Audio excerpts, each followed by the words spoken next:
ছেচল্লিশ বছরে বাবা হলেন বিশ্বজয়ের নায়ক। আর এই খবর শুনে তড়িঘড়ি শুভেচ্ছা বার্তা পাঠিয়ে দিলেন সচিন কন্যা সারা। জানেন কে এই ক্রিকেটার? দেখুন, চলছে ইন্ডিয়ান প্রিমিয়ার লিগ। এর মাঝে সুখবর, শুধুমাত্র সুখবর বলে ভুল হবে, জীবনের সেরা অনুভূতিও বলা যায়।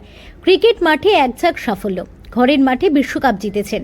বিশ্বজয়ের চেয়েও বড় অনুভূতি কি হতে পারে একজন ক্রিকেটারের কাছে? হতেও পারে সেটা ব্যক্তিগত জীবনে।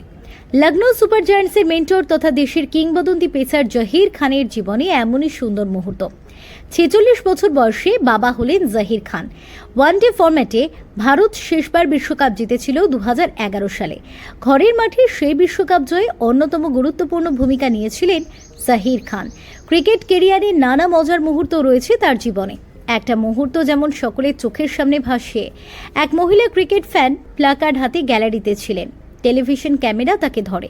প্লাকার্ডে লেখা ছিল, Zaheer I love you. Lucknow super জায়ান্টসের মেন্টর এবার টিমের সঙ্গে যোগ দেওয়ার পর তাকে এমনই প্লাকার্ডের স্বাগত জানান এক মহিলা ফ্যান। ঠিক যেন ২০ বছর আগের সে মুহূর্ত নতুন করে ফিরে আসে। জহির অবশ্য মন দিয়েছিলেন বলি তারকা সাগরিকা ঘটকেকে। তাদের কোল আলো করে এসেছে পুত্র সন্তান। জহির ও সাগরিকা সদ্যজাত সন্তানকে সঙ্গে নিয়ে সোশ্যাল মিডিয়ায় ছবি পোস্ট করে আনন্দেরই খবর দিয়েছেন। দীর্ঘ প্রেম, ৮ বছর আগে বিয়ে, পরিবারে নতুন সদস্যের আগমন। জহির সাগরিকার সন্তানের নামও জানিয়েছেন ফতেহ সিন খান।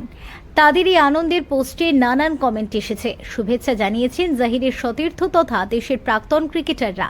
তেমনি বর্তমান ক্রিকেটাররাও শুভেচ্ছা বার্তা দিয়েছেন, কমেন্ট করেছেন সচিন কন্যা সারা তেন্ডুলকারও। Bureau report, TV7 Bangla.